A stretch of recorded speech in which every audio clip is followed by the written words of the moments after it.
नमस्कार।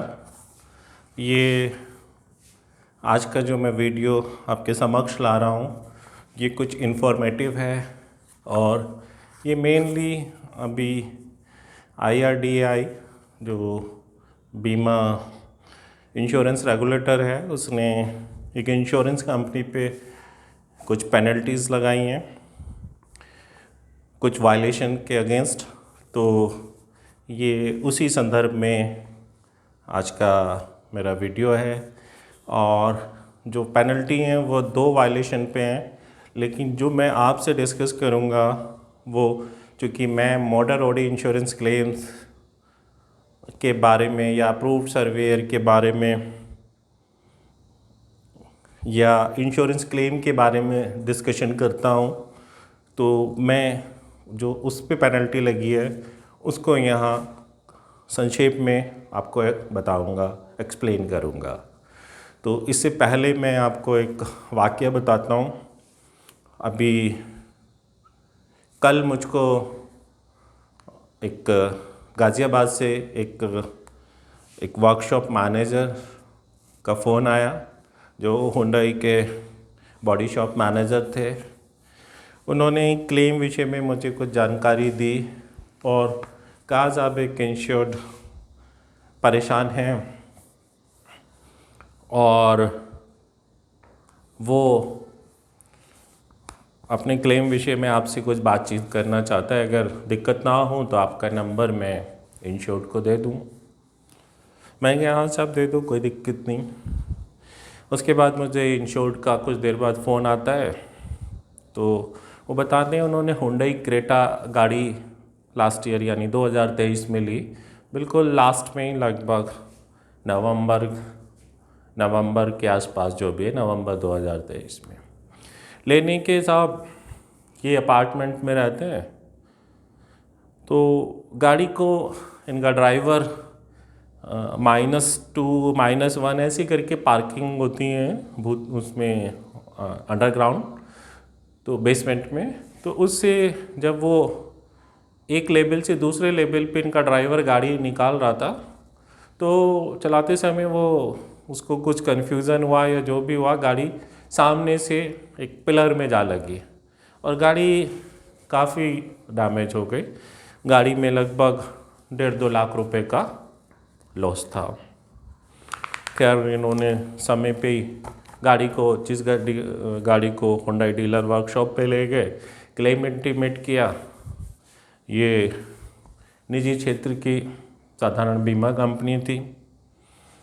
कंपनी ने सर्वेयर तो अपॉइंट नहीं किया, लेकिन इनसे क्लेम विषय में बातचीत की। इंश्योरेंस कंपनी के एम्प्लॉय ने गाड़ी का वर्कशॉप पर सर्वे इंस्पेक्शन किया, जबकि ये 50,000 से ज़्यादा का क्लेम किया गया था।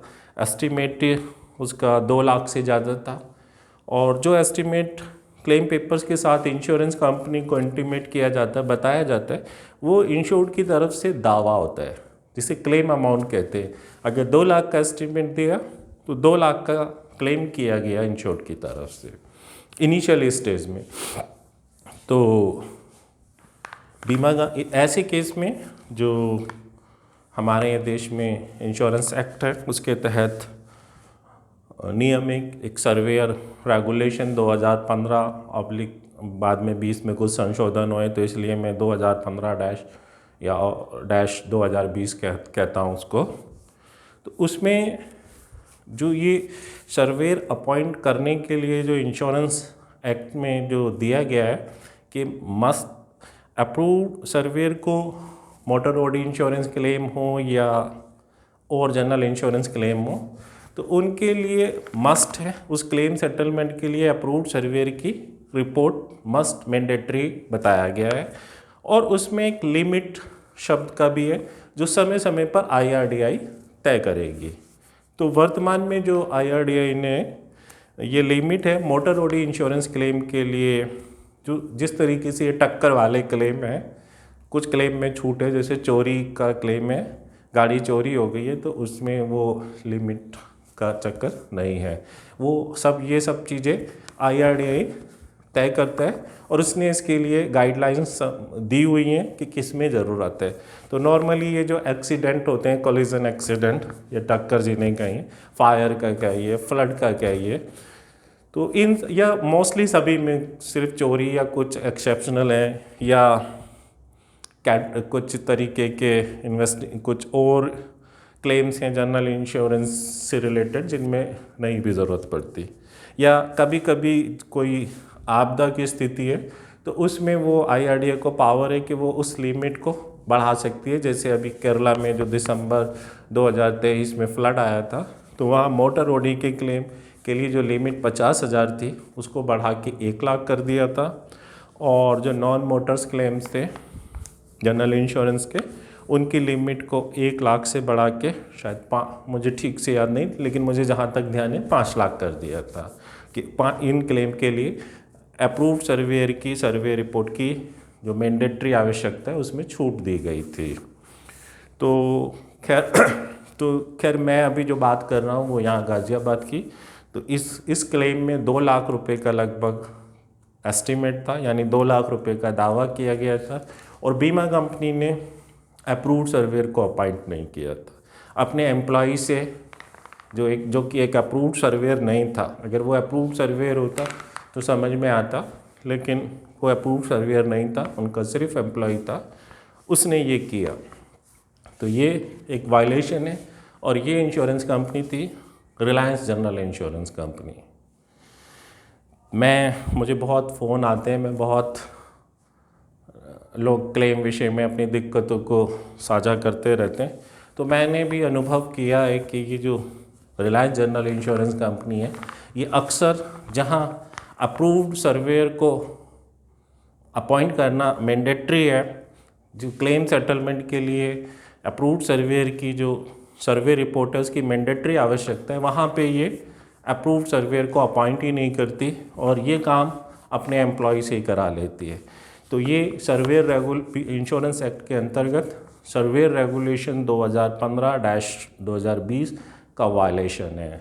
ऐसा इस कंपनी में बहुत होता है। वैसे और भी बहुत सारी प्राइवेट इंश्योरेंस कंपनीज़ में इस तरीके की प्रैक्टिसेस हैं, लेकिन अगर आप और कंपनी में कंप्लेन करते हैं तो हो सकता है वो उस समय बहुत चांस हैं वो उस समय, अगर आप इस तरीके की शिकायत करेंगे वायलेशन की, तो वो उसी वक्त एक अप्रूव्ड सर्वेयर को अपॉइंट कर देंगे।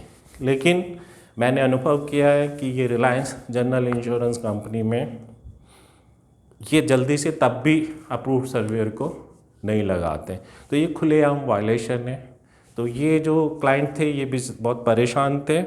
तो इसी केस में कोई इनके पास फिर इन्वेस्टिगेटर नामक प्राणी इनके पास आया, वो इनसे मिला, उसने प्लेस ऑफ एक्सीडेंट देखा, गार्ड से पूछा, सारी चीज़ें पूछा, इनसे पेपर्स और कुछ स्टेटमेंट्स की भी मांग की।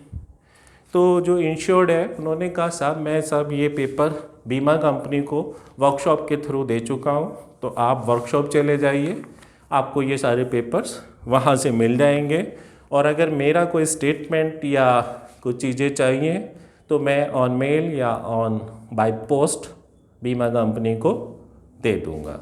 यहाँ जो ये इंश्योर्ड थे इन्होंने ये जो साहब इन्वेस्टिगेटर थे उनके अपॉइंटमेंट की जानकारी नहीं ली, क्योंकि ये बीमा कंपनी इनके अपॉइंटमेंट के डिटेल मोस्टली इंश्योर्ड को देती नहीं है। मोस्टली इस तरीके के ये इन्वेस्टिगेटर खुद ही फ़ोन करके बताते हैं कि हमें फला कंपनी ने अपॉइंट किया, जबकि ये इंश्योरेंस कंपनी की रेस्पॉन्सिबिलिटी है, क्योंकि ये इन्वेस्टिगेटर जो होते हैं मोस्टली कोई कानूनी एंटिटी नहीं होते। वैसे इंश्योरेंस एक्ट में और सर्वेयर रेगुलेशन में सर्वेयर को ही इन्वेस्टिगेशन की भूमिका दी हुई है और ये सर्वेयर का ही काम है।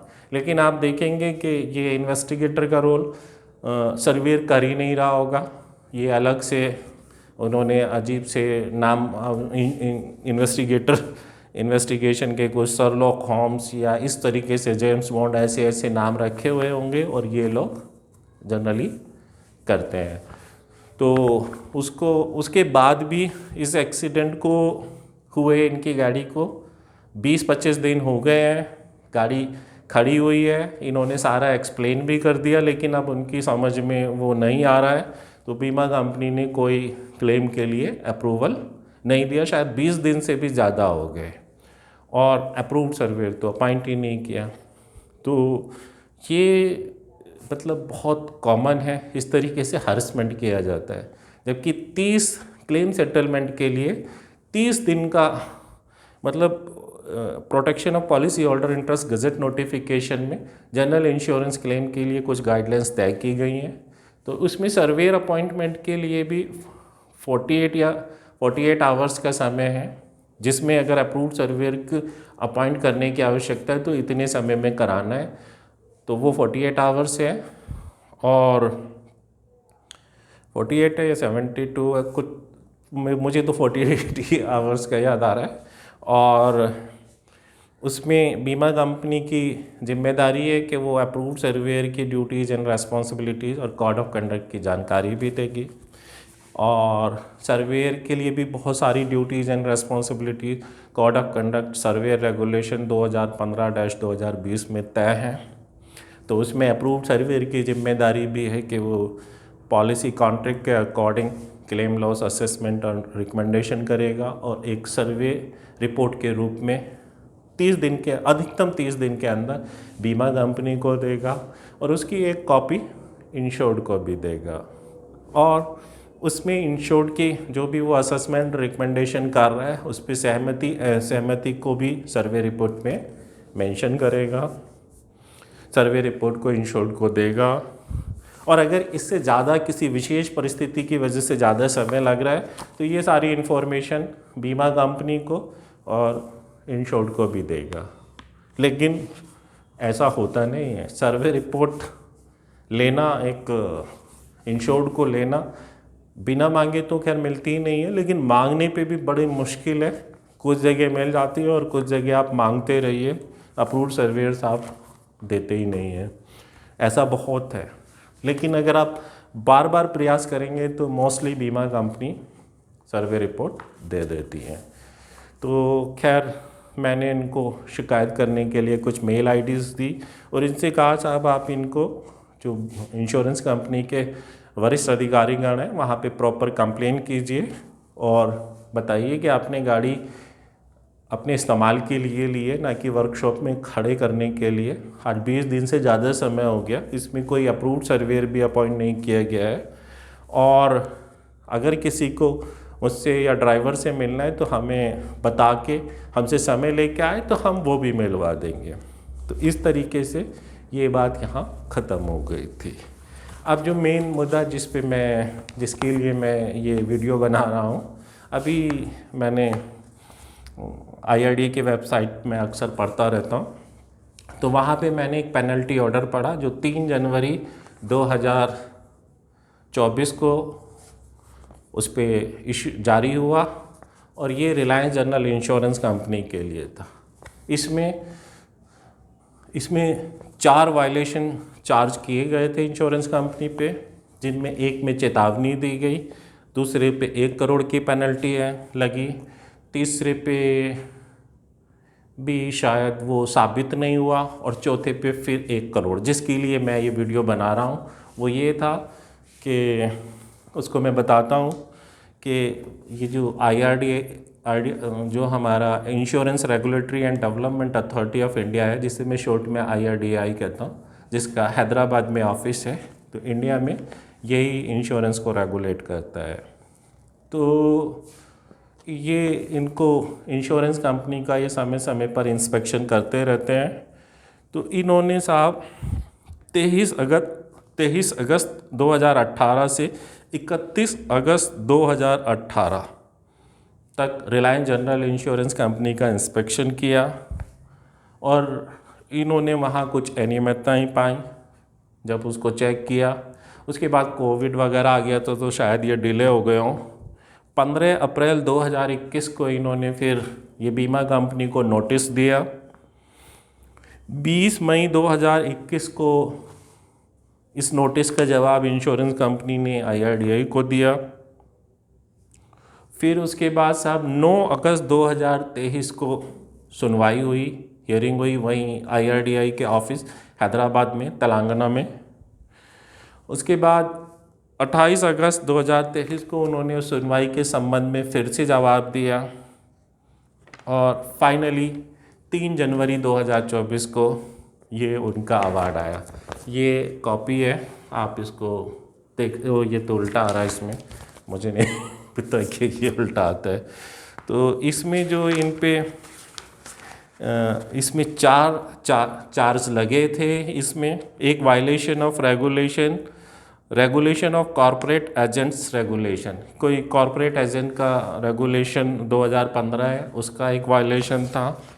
उसमें बीमा कंपनी ने अपना जो भी जवाब दिया। एक वायलेशन ऑफ गाइडलाइंस 15-5D, ये guidelines on motor insurance service provider dated 31 अगस्त 2017, इसके कुछ उसके वायलेशंस का था। फिर एक वायलेशन था इन पे, violation of regulation 3A1A and 12 of IRDA general insurance री इंश्योरेंस, एक ये वायलेशन था। और एक चौथा जो चार्ज लगा इन पे वायलेशन का, जिसके लिए मैं वीडियो बना रहा हूँ, violation of regulation number 12-1 and 2 of IRDA insurance surveyor's and loss assessor regulation 2015, which advises that licensed surveyor and loss assessor has to be employed to assess the losses above ₹50,000 in case of motor claims। तो ये 2018, तब regulation 2015 ही चल रहा था, 2020 से कुछ उसमें add भी हुआ है, तो इसलिए वायलेशन सर्वेयर रेगुलेशन 2015 का लिखा गया। इसमें जो मेन था, जो उन्होंने केसेस चेक किए इस दौरान, जो 2018 में इंस्पेक्शन किया था, तो बहुत सारी फाइल उन्होंने ऐसी पाई जिसमें अप्रूव्ड सर्वेयर को अपॉइंट नहीं किया गया था, जो बीमा कंपनी के एम्प्लॉय ने जिनका सर्वे किया था। तो ये इन पे चार्ज नंबर 4 था। इसमें बीमा कंपनी ने जवाब दिया, साहब कि वर्कशॉप ज़्यादा एस्टिमेट बनाती हैं, लेकिन हमारा जो असेसमेंट है वो विद इन द लिमिट है, तो असेसमेंट के हिसाब से ये हमारी बहुत सारी फाइल इसमें ठीक है। फिर इन्होंने एक पॉइंट दिया कि साहब हमारे यहाँ 4,32,000 क्लेम्स हैं मोटर के, या जो भी टोटली केस लिखे, और उसमें हमने 482 में ये ऐसे केस हैं जहां हमने अप्रूव्ड सर्वेयर को अपॉइंट नहीं किया, अपने एम्प्लॉय से किया। तो ये इसके सापेक्ष मतलब बहुत छोटी सी संख्या है, वरना हमने तो बिल्कुल सही तरीके से किया।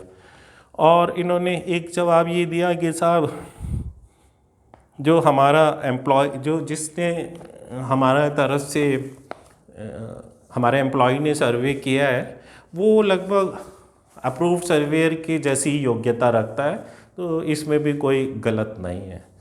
तो इस तरीके के अजीब से इन्होंने जवाब दिए। अरे भाई, मैं प्रधानमंत्री पद के लिए एलिजिबिलिटी रखता हूँ, क्वालिफ़िकेशन रखता हूँ, भारत का नागरिक हूँ, 35 वर्ष से मेरी ज़्यादा उम्र है, बल्कि अब तो कम एज है सांसद बनने के लिए।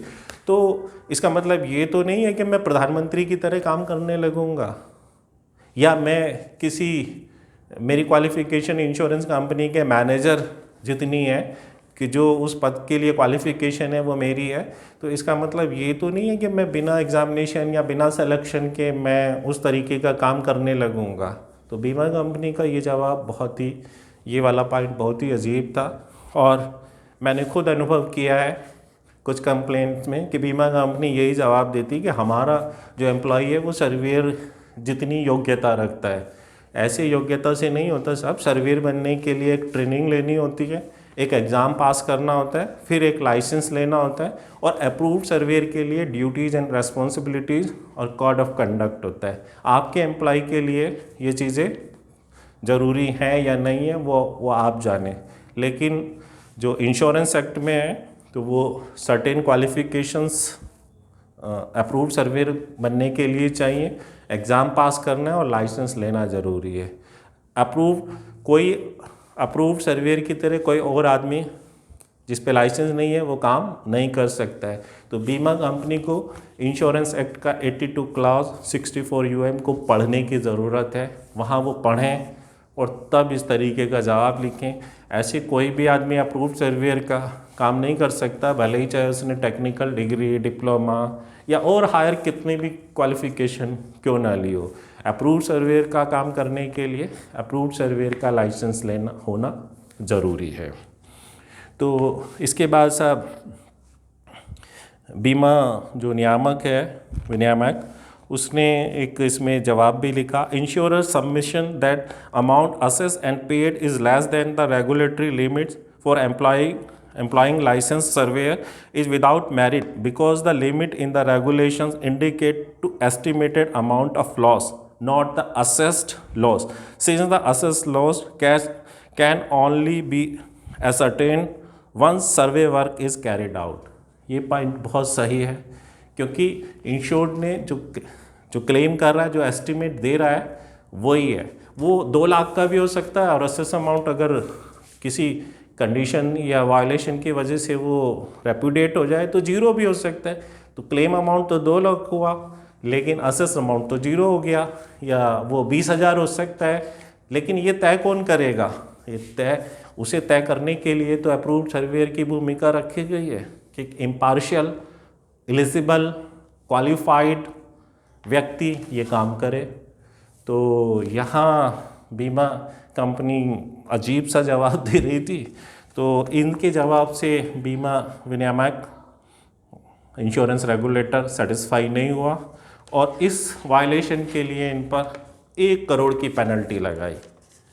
तो ये 3 जनवरी 2024 को ये डिसीज़न आया। ये बहुत अच्छा डिसीज़न था, और वरना आज की तारीख में ये बहुत बीमा प्राइवेट सेक्टर की जनरल इंश्योरेंस कंपनी में ये प्रैक्टिस बहुत आयत में चल रही है, और ये रिलायंस जनरल इंश्योरेंस कंपनी में तो कुछ ज़्यादा ही चल रही है।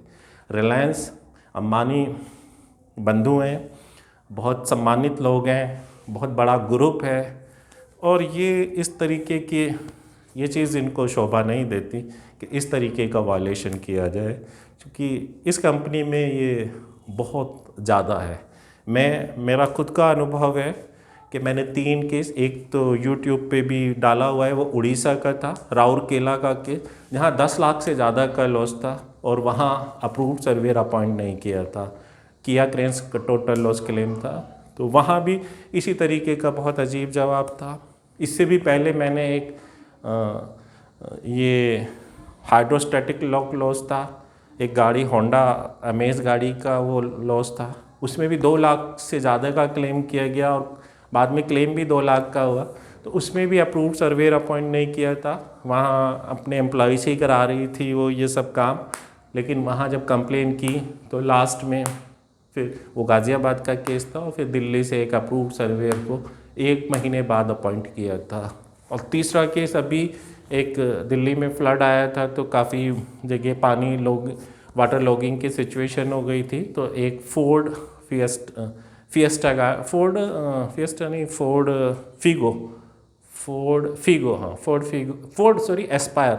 कार थी, एक अंडरपास में निकलते हुए उसका हाइड्रोस्टैटिक लॉक लॉस हुआ, इंजन का डैमेज था, उसमें भी लगभग 1.5 लाख का क्लेम था। अमाउंट तो शायद जो एस्टिमेट दिया गया था वो 2 लाख से भी ज़्यादा था।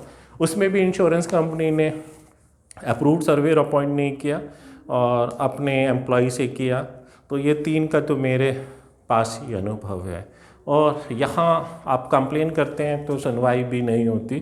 तो ये IRDA का जो डिसीज़न है ये बहुत अच्छा है, और उम्मीद करूँगा कि ये कंपनी सुधार लाए और सही तरीके को अपनाए, और जहाँ अप्रूव्ड सर्वेयर की आवश्यकता है वहाँ अप्रूव्ड सर्वेयर को अपॉइंट करे।